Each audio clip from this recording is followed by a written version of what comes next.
Goeiedag studente, ons is by die volgende gedeelte van ons hersiening. Ons gaan spesifiek hier na active en passive voice kyk. Julle sal sien ek het weer eens julle voorbereiding, een van julle voorbereiding werkkaarte wat ek gebruik om dit te verduidelik. Kom ons begin bo, daar is twee aspekte daar agter wat active en passive betref. Jy moet weet waar die subject is, waar die verb is en waar die object is, indien dit sou nodig wees. En dan moet jy ook verstaan hoe die tens verander. Kom ons kyk na die voorbeeld wat hulle hierbo vir ons in die blokkie gee. To make a sentence passive voice, we need to invert the order of the subject and the object of an active sentence so that the object becomes the subject of the sentence. Nou, the object becoming the subject of the sentence is nou nie heeltemal akkuraat nie, maar dit help nou om te verstaan. Kom ons kyk in die sin. Michael answered the phone. So definitief daar, wat wie doen wat? Michael is jou subject, answered is jou verb, en the phone is jou object. So van SVO na OVS, the phone was answered by Michael. Kom ons kyk wat gebeur met die tens in daai geval. Ons sien in die oorspronklike active weergawe is die tens past tense. Answered, hy het dit al geantwoord. Dit het al gebeur. Dan as ons hom oorskakel, sien ons, hier kom 'n auxiliary by wat ook past tense is. So, wat ons hierby kan,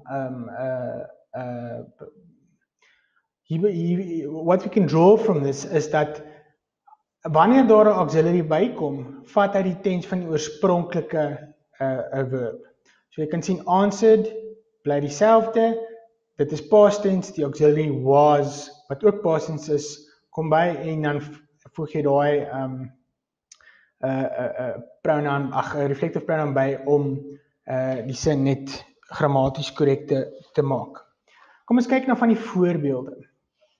En ek wil hê ons moet mooi kyk in hierdie prosedure in gedagte hou. So eerstens wat ons doen is, ons vra waar is die subject, die verb en die object, dan draai ons die twee om van SVO na OVS, en dan kyk ons na die werkwoord, na die verb. Hy hou die oorspronklike vorm, of tens van wat hy in die oorspronklike sin was, soos wat jy dit gesien het. Julle sal sien as ons nou dit anders doen, behoort dit ook so te werk. Die eerste vraag wat hulle daar vir ons vra is, en hulle sê, do not change the verb tense, hulle is heeltemal reg, is die volgende. The student copied the new vocabulary into her book. Nou hulle klaar vir jou die object geïdentifiseer in die begin van die sin. So die antwoord daar is, the new vocabulary was copied by the student into her notebook. Hoekom sê ons was copied? Want copied daar in die oorspronklike sin is klaar past tense, so hy vat die past tense auxiliary ook. So die antwoord daar, the new vocabulary was copied by the student, onthou die student is die subject, sy kom aan die einde van die sin, into her notebook. Hierdie into her notebook is maar net ekstra adjectival of adverbial informasie. Kom ons kyk na nommer 2. The salesperson talked Sang-ho into buying a new car. Selfs al weet ons wat die object is, kom ons maak net seker wie doen wat daar. The salesperson is jou subject, talked is jou verb en Sang-ho is jou object. Ons kan sien hierso, hierdie werkwoord, hierdie is klaar in past tense, so ons weet hy gaan dan auxiliary ook vat wat past tense is.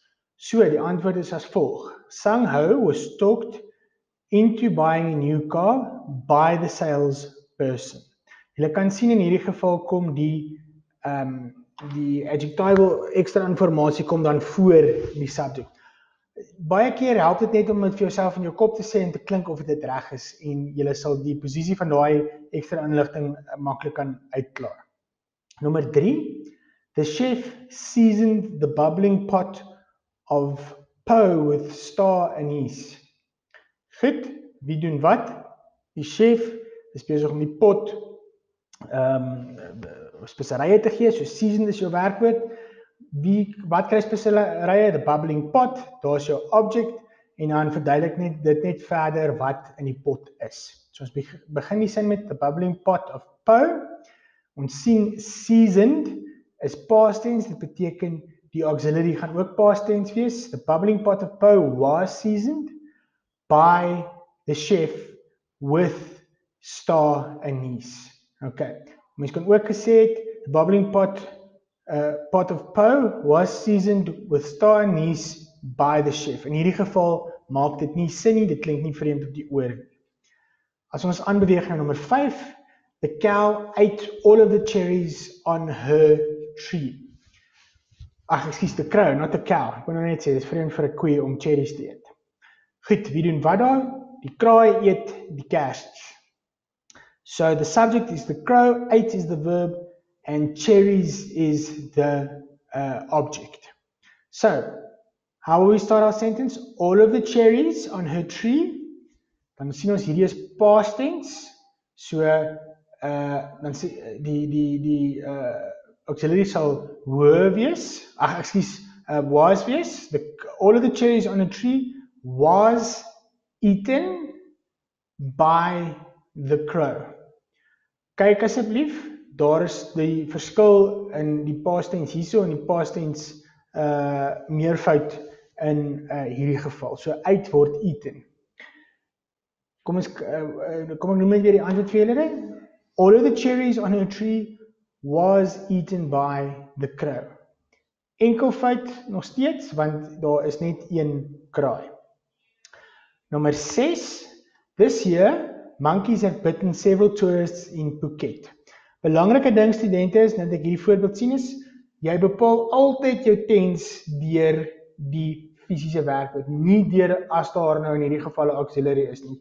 Hierdie ding soos wat dit hierso staan is die present perfect past tense have, dui vir ons aan dat dit perfect is, maar jy ignoreer daai have. Jy kyk nie na daar nie, jy kyk eenvoudig na die fisiese werkwoord. So, wie doen wat?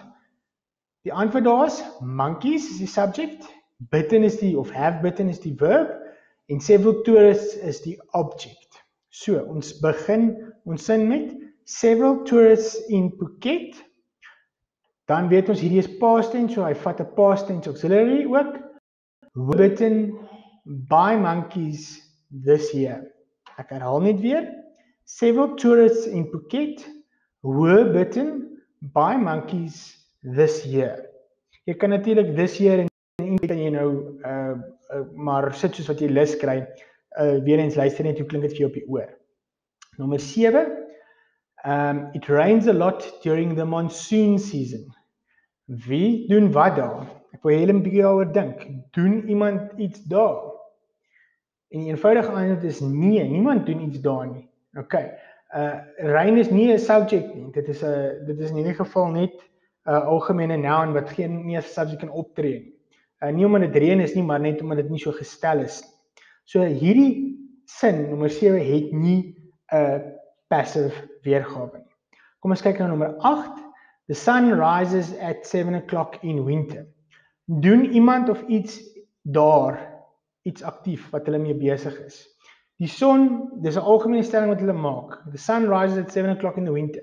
So weer eens is daar nie 'n subject nie. Selfs is daar in hierdie geval 'n verb.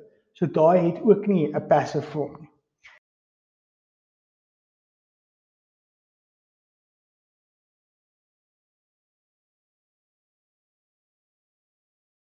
So, wie doen wat daar is ons eerste vraag?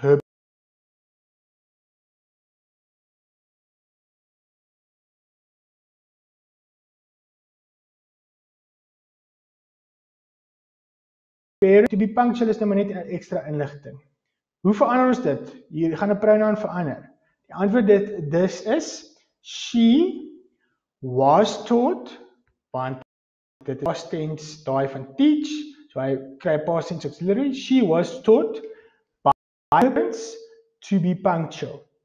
Wees baie attent op die verandering van die pronoun sodra hy passive word. Dit gebeur nie altyd nie, maar dit gebeur wel.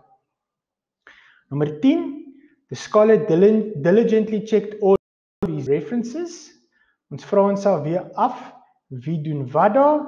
The scholar is jou subject, is nie 'n verb nie, dit is 'n adverb. Checked